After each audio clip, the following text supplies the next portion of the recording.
Of course, the most powerful forms of writing would be fiction, novels. And I have often dreamt of being able to write a novel, but that has never materialized. And if some of you have gifts in that area, I would strongly urge you to develop gifts of fiction. So that leaves me with, I suppose, what people call nonfiction, or the more serious writing is actually a rather misleading label, because fiction is also pretty serious. I'm going to assume that the kind of writing that you are going to be engaged in is not going to be propaganda.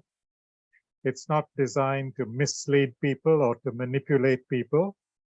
It's to communicate ideas, arguments, visions.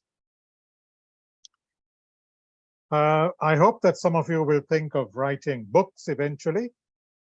Perhaps you could start with writing articles or essays in other people's books or journals.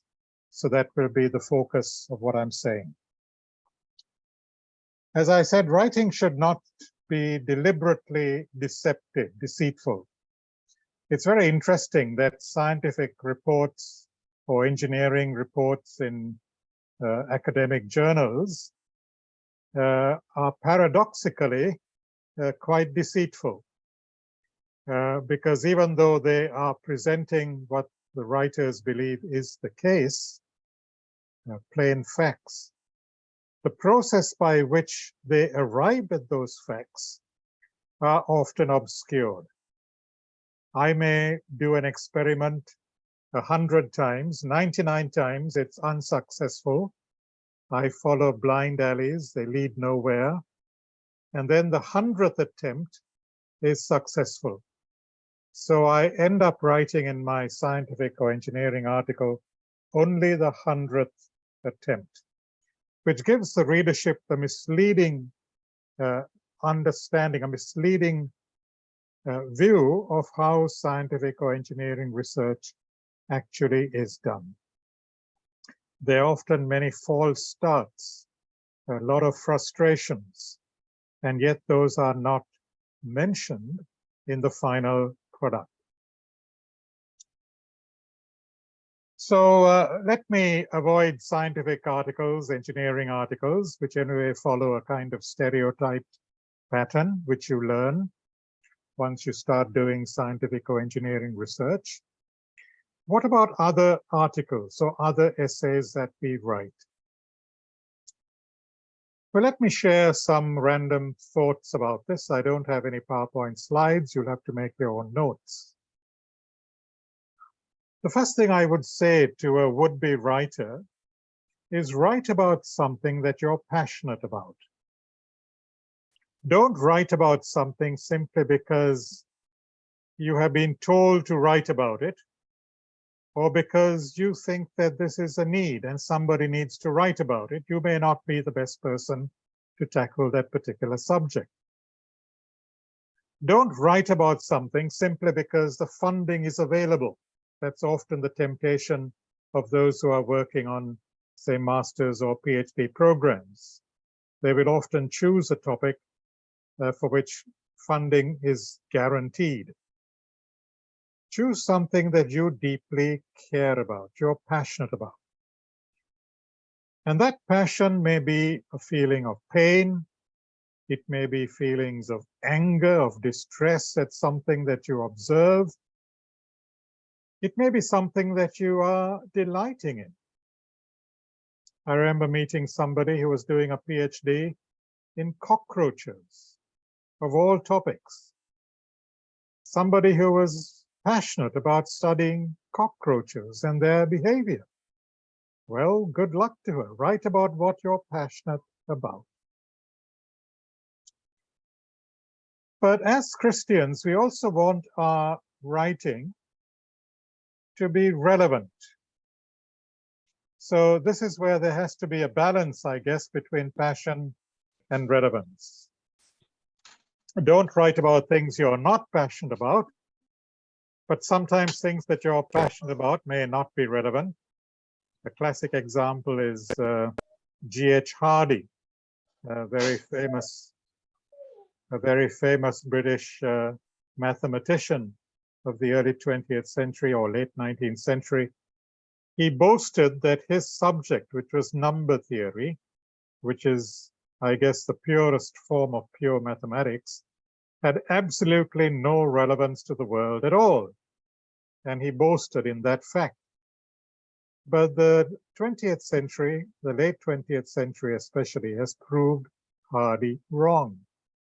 Because number theory is the basis of the science of cryptography, which is basic to secure communication in all our mobile phones, in banking, and in the use of military weapons. Without cryptography, there would be no secure communications.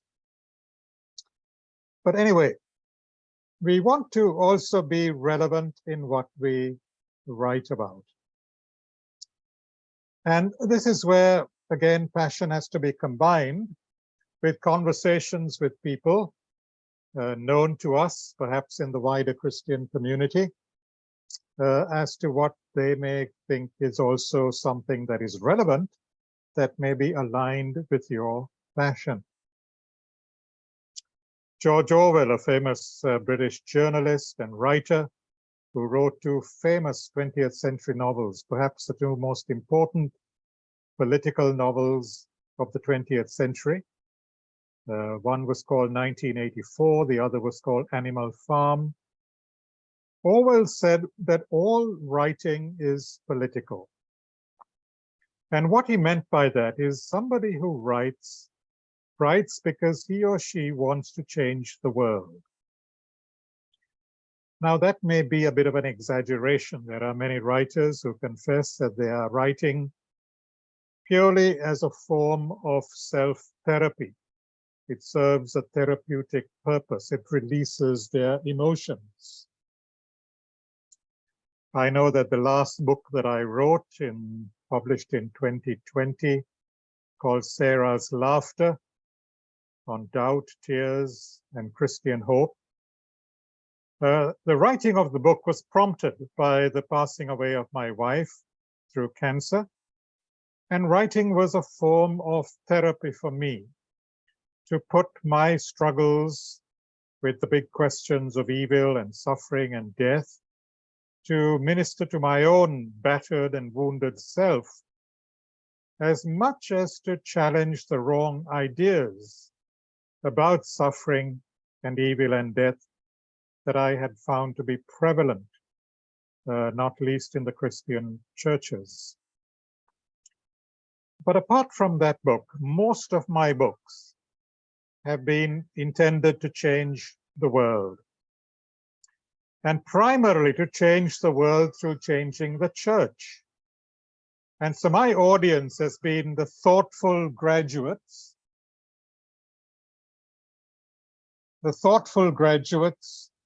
in our churches.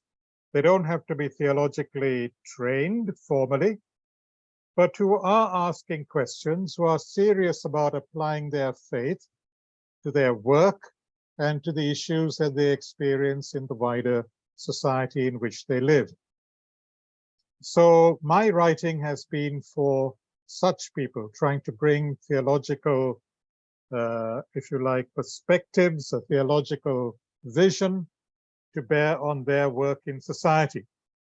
My first book, The Recovery of Mission, was geared mostly to theological specialists, theologians in the academy, but everything else has had this audience of thoughtful Christians in so-called secular areas of work. So you need to choose your audience. Who are you aiming when you write? Whether it's an article, an essay, or a book. Imagine somebody who belongs to that particular audience as you write. Does what you write make sense to them? Is it speaking their language?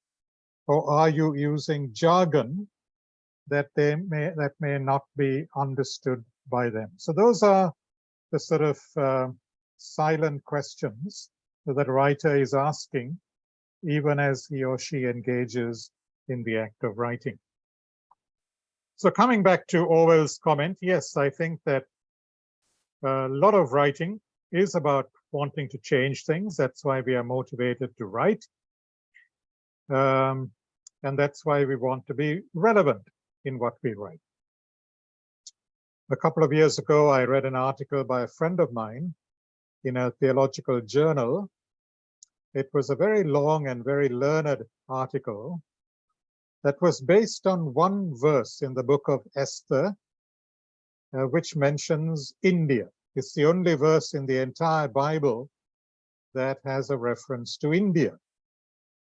And my young theological friend was writing about all the archaeological discoveries that have shown that, yes, that there were Indians, that is, people living west of the Indus River, in the ancient Persian Empire, which was the background, the context of the book of Esther, and also the book of Daniel. And I thought while I was reading this very learned article with also lots of photographs of archaeological finds, what is the relevance of this for the audience who are reading this theological journal? How does this reference to India in the book of Esther actually affect our Christian discipleship, our Christian mission? Does it?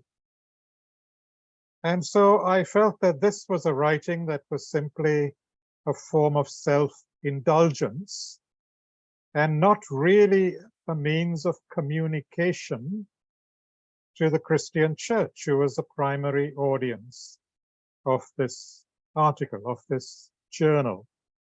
And I shared this with my writer. It would have been unfair if I thought these thoughts to myself and didn't also make him aware of it. And he graciously accepted it. So my next point, how do we learn to write? Once we have decided on our audience, how do we learn writing?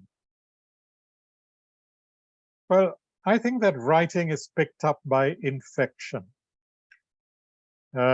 Maybe some people write by going to workshops on creative writing. I have never been to any such workshop. Maybe it would have helped me be a better writer. But there are lots of people who've been to workshops on creative writing who don't produce much good work. I believe that good writers are made just as good preachers are made, not by workshops on preaching, but by sitting under good preaching. A person who is regularly exposed in their church or in some other way to good expository preaching learns how to handle the biblical text responsibly, creatively, relevantly. And I think the same is true of writing. That we learn writing by reading good books, being exposed to good writers. If a book can be read in just an hour or 2 hours or even 3 hours, it's most probably not a good book. It's a book that's just giving you facts, just giving you information, just like maybe a scientific journal article. A good book is something that you live in, maybe for days. It's a book that you keep coming back to because you want to follow the way the writer thinks, the way the writer presents his or her case, the way the writer evaluates other positions and engages with them. Now, when I look back over the last, say, 10 years of my life, I can identify maybe half a dozen books that I have lived in for about a year. That during the course of a whole year, I have read the book 2 or 3 times, just living with the author, until the thoughts of the author, the ways the author reasons, shapes my own thoughts, my own reasoning. In a sense, it's like reading the Bible. Why do we keep coming back, say, to the parables of Jesus, to the Psalms, to the prophets, to the epistles of Paul? Because this is great writing. Every time we come back to that, we are learning new things. Partly because there are things in the writing which we miss just on a casual reading. Excuse me. But also because we are changing. And so when I come back a second or a third or a fourth time to read the parables of Jesus or the epistles of Paul or the Psalms of the prophets, I'm not the same person who is coming back. I'm a different person. I've been changed through my experiences of life since I last read it. And so I'm coming also with new questions of the text. And the text, the classic text, is always throwing up new insights. So that is why we learn good writing, by being exposed to good writers, whether it's fiction or whether it's non-fiction. Now, it goes without saying that good writing must be writing that is clear and coherent. It must make sense. It must hang together. It's not just a jumble of thoughts. There must be a clarity of expression, whether you're writing in English or in Hindi or in Tamil or whatever language. You must be in some sense a master of the language. You have to be constantly improving your mastery of the language. This doesn't mean that you must use long sentences to show off your mastery. Often it doesn't. A good writer often will use short or pithy sentences. A writer who can say in one paragraph what another writer may take 2 or 3 pages to write is a good writer. My wife used to always tell me that I was a very dense writer, that I packed too much into my writing, and that is why she enjoyed my writing compared to other writers. Now, there are other people who would disagree with my wife, who would say that my denseness of style is actually an obstacle to their understanding. I guess we have different personalities. Some people do find a dense writer exciting, riveting, because they don't want to waste their time wading through repetitive prose. But there are other readers who may want the same thing said and perhaps even repeated 2 or 3 times in the same chapter.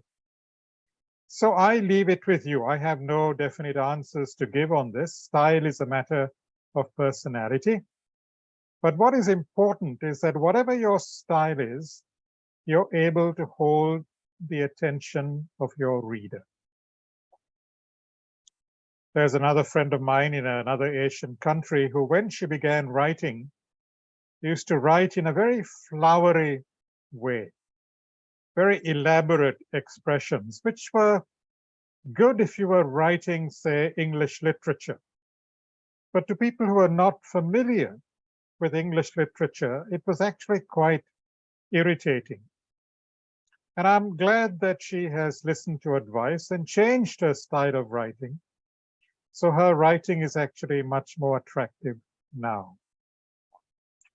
So writing must be clear and coherent. It must engage the reader. And this is where the introduction and the conclusion are very important. And often the introduction and the conclusion are the hardest bits to write. Every writer will tell you that sitting before a blank page is perhaps the most painful experience, or a blank screen on his or her computer, knowing what sentence to put down. There are some remarkable writers who, when they write an essay or an article, have the whole article in their mind before they start writing. I remember reading how Bertrand Russell, the great British philosopher, mathematician of the last century, was one such person. He had the whole text in his mind before he put it down on paper. And I was also told by an editor of InterVarsity Press UK that when John Stott sent a manuscript, by the way, that was written in longhand and not typed, the editors had very little work to do. They didn't have to redraft it. It was immaculate. Now, few of us are that gifted. We will write a sentence and then we come back to it and then we have to rework it. We have to ask questions. Is this actually clear? Does it relate to the sentences that came before it, the sentences that came after? Ideally, we give it to 2 or 3 others to read and to give their constructive feedback. So we work hard on drafting and redrafting what we write. And the introduction must be something that draws the reader into what follows. It must hold their attention. You might want to begin with a story, a personal story or another story. You might want to begin with some humor, but humor that's not forced. Some writers are naturally very witty, and we enjoy reading them, but don't force wit. If it comes naturally, yes, it has a very important role to play. Just as in sermons, wit may be natural to some preachers, it's not to others, and it's pretty obvious to whom it is not, when the joke seems just forced, out of place. Writing must also be focused. Sometimes an article is spoiled because the main point that the writer is trying to get across is obfuscated, hidden from view by so many other minor points that have been added to the text. And so the major point is forgotten.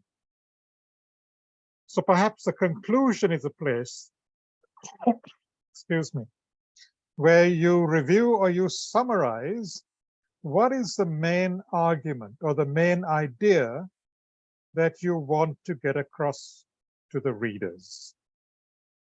But sometimes you may also have to cut down the number of things you want to say in order to say one thing or just 2 or 3 things very clearly and very forcefully, and keep the other things that you want to say to another article, a subsequent article. And then finally, writing as Christians must be theologically crafted. Now, I couldn't find a better word for crafted. What I'm trying to say is that the person who reads what you write may know that even though you may not be using a lot of theological jargon, or even quoting a lot from the Bible, that what motivates you to write and your thinking itself has been shaped by a deep theological understanding. Now, there are some people who recommend that when you're writing on a particular issue, you frame what you're writing under 4 or 5 theological themes. The commonest is a 4-fold theme, or themes of creation, the fall, redemption, and final salvation, or the consummation of all things. So that you look at a topic from the perspective of creation. What does the theology of creation have to say about this? Then secondly, what does the perspective of the fall or sin and the reality of evil have to say? How does it speak into this topic? What does the redemption that has come in Jesus have to say? And then finally, in the light of the final reconciliation and renewal of the whole creation, what perspective does that have to say on this particular topic? Excuse me. Now, you could use that framework. I myself had never approached a topic in that way. I prefer to weave these different themes and other themes into whatever I write because I feel it's sort of less artificial, reads more naturally. You may even want to just start with the reality of sin and evil as it expresses itself in your particular topic, and then even end up with some insight from a doctrine of creation. But whatever you write, there must be a sense that you're not just repeating what a good secular writer is saying. While we learn from secular writers and thinkers, we use a lot of their ideas and information and data, but we're also trying to bring some perspectives that are perhaps blind areas, blind spots to a secular writer. So that's really all that I want to say on good writing, except don't give up. It's a great temptation for all of us who write that once we write and we don't get much response from people, we give up. It's a temptation that I face every day. I haven't written for 3 months on my blog, partly because I can't think of what to say that I've not already written on, but also because despite the fact that there are over 600 followers of my blog, very few actually give me any feedback on what is written, either critical feedback or even to write and say, thank you, this really helped me, or this really changed me. Now, writers are very insecure people, and they need that kind of feedback. Sometimes a word of affirmation. I know only on the final day of judgment, we will learn how our ministry has impacted people, and we have to wait for that final day. But even before then, it's good to give each other some feedback and not just wait for the official reviewers of journals and books. Because remember that reviewers also are pretty biased. They have their own axes to grind. If you're treading on their toes, they're likely to give you a negative review, which may not actually be a fair evaluation of what you've written. So reviewers also are biased. But we need, apart from reviewers, we need others who will give us both negative comments to help us improve, but also some positive affirmation, which will keep us moving on. So thank you for letting me share with you, and I hope we can have a time of question and answer, response. I'm open to that. Anyone who wants to comment or respond to what I've been saying, please feel free.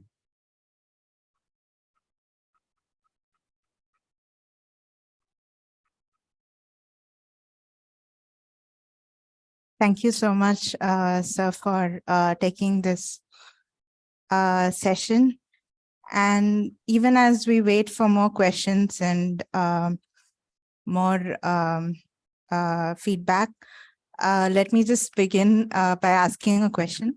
I wanted to ask like how we can be bold in our writing, because especially as we are forming thoughts and opinions and learning ourselves, and how can we be like bold in saying what we have to say, knowing that later on it may not be correct or we might have to rework it. Yeah, I'll wait for more questions. You can respond, and anyone else having questions can please ask. Yes, well, if you're convinced that what you're saying is actually true, you have to say it. But if you're unsure, you can still say it but invite other people to respond, to say, this is my perspective on this, but I'm open to being corrected. And if there are other perspectives, yeah, I would love to hear them, or something like that. You can word it in such a way that the reader knows that your mind is not closed, but that you're also open to take this topic further, to explore it further. Is that what you meant? If by boldness you meant something, but if by boldness you meant something that's controversial, then remember that Jesus was controversial. I don't think anybody can be in a position of leadership, not only in Christian churches and organizations, but also in the secular world.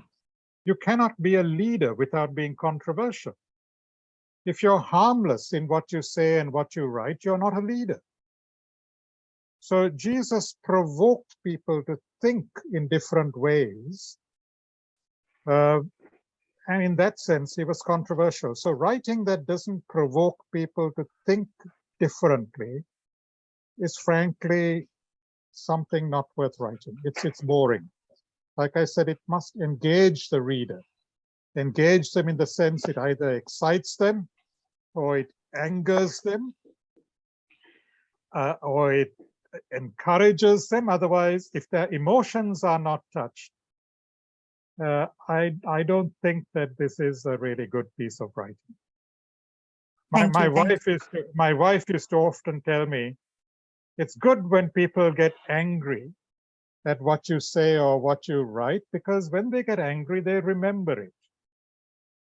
That's how it was with Jesus. That's how it was with the apostles. That's how it has been with everybody who has done anything for Christ in the history of the church. Thank you so much. Let's wait for other questions. I think Azoni had a question.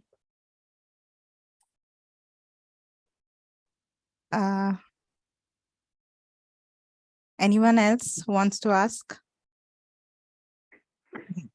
Yes, I'd like to ask a question. Please go ahead. I'm Tilal from Vinoth Zone Country. Vinoth, anything and your own writing, how important is passion? To be passionate about the topic and what you're writing about? Well, if I wasn't passionate, I wouldn't write. What's the point of writing? Is it to draw attention to yourself, to make a name for yourself? If I was in the academy, then yes, I do what a lot of academicians do. They write, they publish, because their promotion, their tenure in the university depends on their writing. But I'm not in the academy. I write because I'm passionate about Christ. I want to communicate Christ, the relevance of Christ to every area of life. That's what drives me. And a lot of my books actually have come out of talks that I have given, whether in Sri Lanka or in other parts of the world. And when I write out the talks later, I put them together, I find, yes, these can be developed into whole books. That's how, for example, Gods That Fail came into being. It was various talks that I found could be combined together under the theme of idolatry, modern forms of idolatry. So my speaking and my writing have always gone together. It's communication. It's wanting to communicate what I'm most passionate about. I don't write about engineering. At least I haven't published engineering since I finished my doctoral studies, because I'm not passionate about it. I'm passionate about the philosophical and the moral issues in engineering and science, and I've written about them. But I lost whatever passion I had for nuclear engineering 40 years ago, so I don't write about it. Thank you. There are two questions, one from John Raj and the other from Cynthia Stephen. John? Yes, good morning. Vinoth, thanks for your dedication time this morning. Okay, just I want to understand, suppose I want to have a book review. So what is that highlight on that book, and how I can outline or a short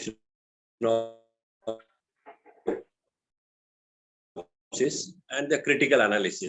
And all of a sudden, I got bogged down with other things, but now lately also again I started getting back reading books. But then just an example, this is the 7 Habits of Stephen Covey. So how I can have a review? So just can you please guide me?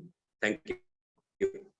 Well, yes, the review is intended to do 2 things, I guess. One is to give the audience, the readers of the journal, the magazine in which you're writing the review, a fair idea of what the book is about, what you appreciate in the book, and also some of your disagreements with the author. The second purpose would be to give also some feedback to the author. So the journal publisher, editor will also send the review to the author of the book. So that's the twofold purpose of a review. So you need to give a fair summary of what the book is about. Don't misrepresent the author. Even if you don't like what he's saying, try to be fair and to bring out maybe some good things in what he's saying. Do that first before you start then critiquing it. Yeah. Cynthia Stephen.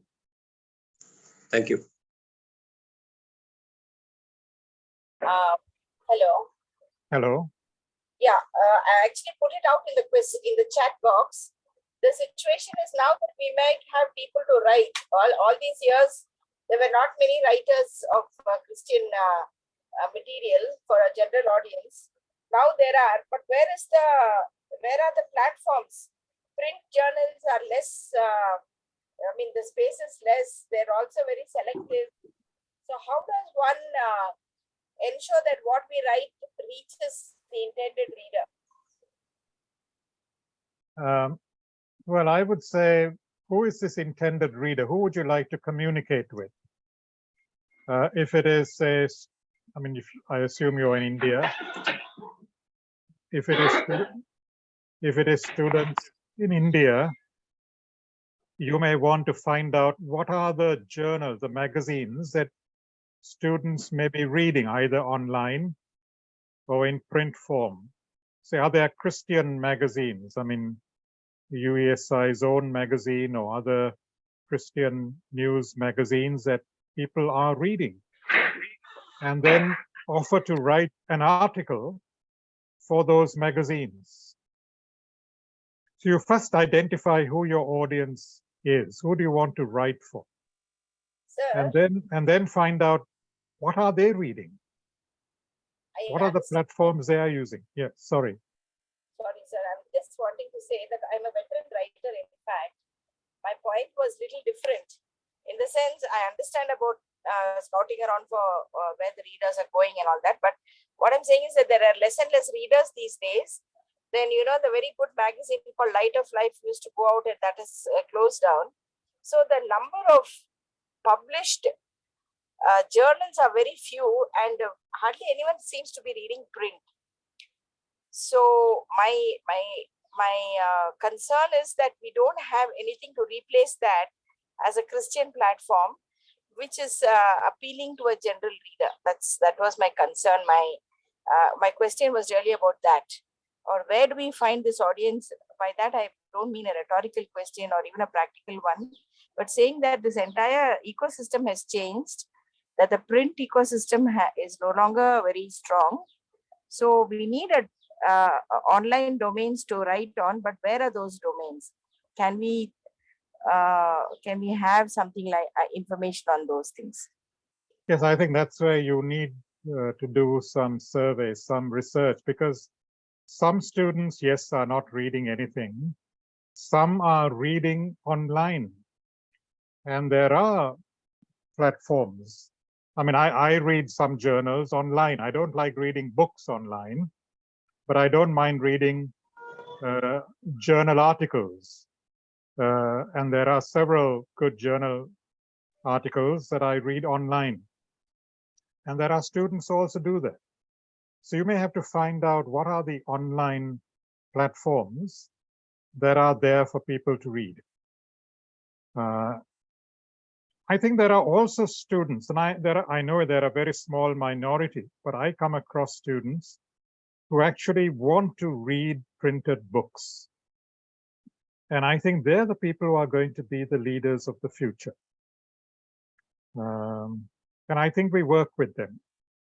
So let's not get obsessed with numbers, even if it's only a few people who are taking reading seriously, write for them, because they are going to be the world changers.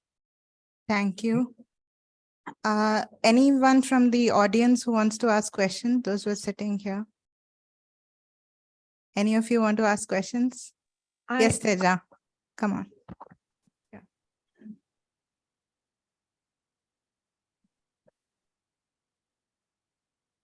Can I ask a question? Hello? Yes, Yes. this time is for your questions. Okay, so I'm Jasmine from Sikkim University, India. I was thinking sometimes what happens is you have the flair for writing, and there are so many topics that you're passionate about and you want to write about them. But something which is like a handicap, which is perfectionism, comes in the way. You're overtly critical about your writing and you think that it will not really touch, or maybe it will not really do well. So sometimes I see perfectionism also as a handicap. How can one overcome? Sometimes it's a strength and also as a weakness. So I'm speaking from the point of perfectionism as a weakness. Yeah, so you've identified the problem. So you know what the solution is, and that is learn to accept a lesser standard, to realize that whatever you produce is never going to be perfect. Nothing that any of us does is perfect. And if you don't want to be paralyzed completely and totally ineffective, at some point you've got to start writing and write about just one topic that you're passionate about. And for the moment, just shelve the others. Okay, thank you. Teja. Sir, I had a question. I'm from history, from the discipline of history, and the paper that I'll be presenting later is also related to that, but I'm not sure if you'll be present, so I wanted to hear your opinion on this. I think I can say I'm probably sure for most of the social sciences that the theoretical frameworks that define our discipline is heavily influenced by, say, postmodern scholarship. And I wanted to know, since the postmodern scholarship is its insistence on, say, the rejection of objective truth and reality, how do we negotiate or balance this with our discipline? Say that you talked about relevance. So for me to be relevant in my discipline of history, I have to take recourse to this postmodern scholarship that dominates my field in that sense. So how do I negotiate these theoretical frameworks that define my discipline with my faith, with my Christian faith in that sense? Well, I mean, we must be careful when we speak of postmodernism, because there are different forms or varieties of what's called postmodernism. Not all are as relativistic as you just presented them. A relativistic position actually is a contradiction in terms, because it's actually making an absolute claim in the name of relativism. Okay, and so you don't need to take that seriously, and nobody does. If somebody just says, okay, you can write anything as an answer in the examination, and I can accept it because it's your truth, even though it's not my truth, I mean, where would, I mean, is that acceptable? Where would the university be? Why have exams? So that's a caricature of postmodernism. And so you don't need to be a Christian to see the contradiction here. Some of the best critiques of that kind of postmodernism have come from some good postmodernist scholars themselves. I mean, you read people like Terry Eagleton, for example, who is very witty and sarcastic in his critique of that approach. So yeah.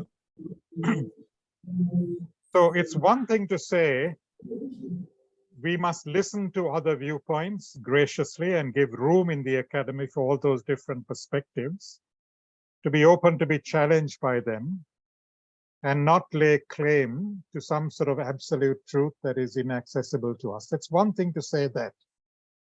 And then to say, as the relativist does, that therefore all truths are simply biased political power plays, because then that claim itself is a political power play. So you can make strong Christian claims without at the same time saying that we have absolute truth. That's a mistake that a lot of Christians actually make. We as Christians don't possess absolute truth about anything. It's God who is the absolute truth. We only have a handle on the truth, a reliable, trustworthy handle in Jesus Christ and the witness to him that's given to us in the New Testament. So we are not making any absolute claims for ourselves when we present Christian arguments. And in this postmodern culture, actually, we can make Christian claims and say we have every right to do so, because by your own assumptions, all perspectives, all truth claims need to be entertained. So I don't understand why you need to be fearful or feel threatened by the current academic environment.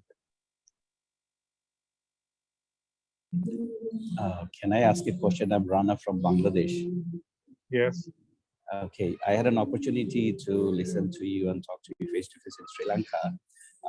And I was so happy that I could listen to you. Now, my question is that it's a bit different.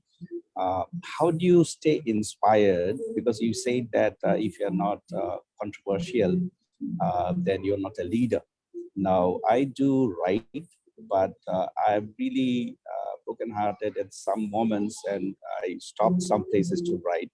How do you stay inspired so that God can really send through words to make people to change their thinking? Because I need some inspiration from you to continue my writing. Oh, Vinoth, there's a similar question in the chat box. I'll read it for you. When I write something controversial or some idea that is not accepted by all the members of my fellowship, I'm concerned if it will lead to a break in the relationships. How do you respond?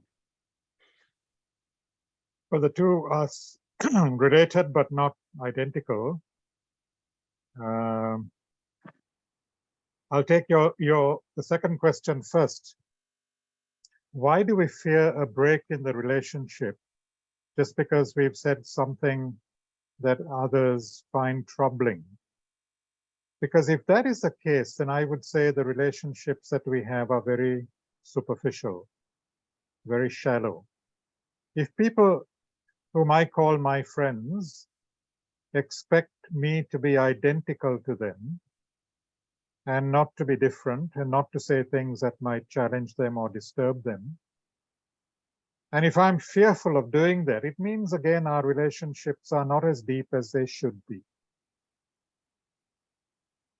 It's very interesting. I often quote Jesus's encounter with the rich young ruler, because in Mark it says, I think it's in Mark, he says, Jesus, looking at him, loved him. And having loved him, said, go sell all that you have, give to the poor, and come follow me. It's precisely because Jesus loved him that he challenged him, disturbed him. And when the man left and went away, Jesus didn't go running after him. Now, we often don't want to disturb people because we fear that they will move away from us. And in that sense, we are not really loving them. The first question about inspiration, well, I don't know what to say because I think every writer, every Christian leader, I think, goes through periods of deep depression, darkness. And I think there is no solution to that. That's part of our Christian experience. And ultimately, God in his mercy will maybe break through the times of darkness, give us new ideas, shine his light, inspire us afresh, and we have to wait. So a prayer is often just waiting on God.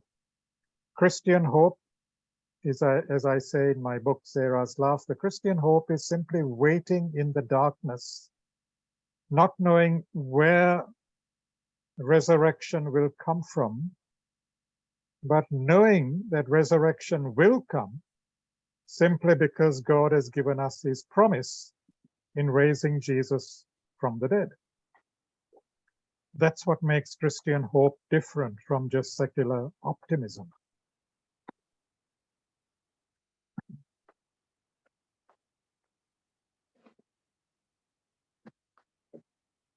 Anything else?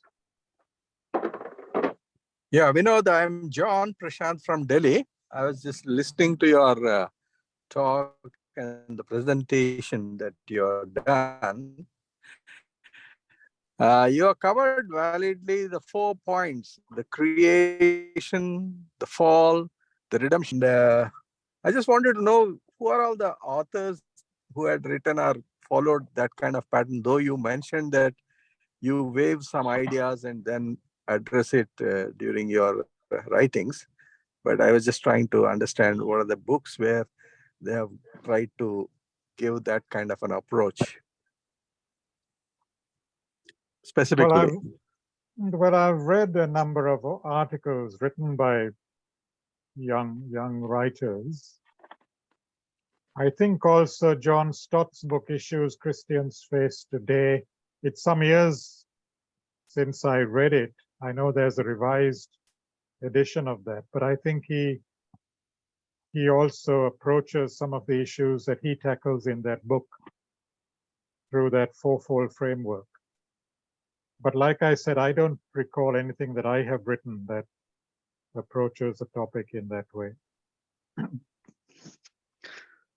Good morning.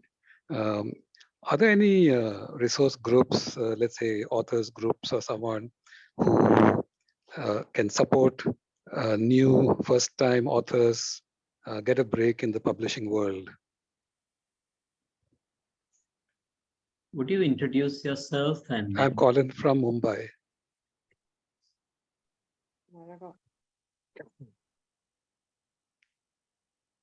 Well, I don't know. The publishing world is under a lot of pressure, as one of you also mentioned, and even Christian publishers now look for what will sell rather than what is good quality.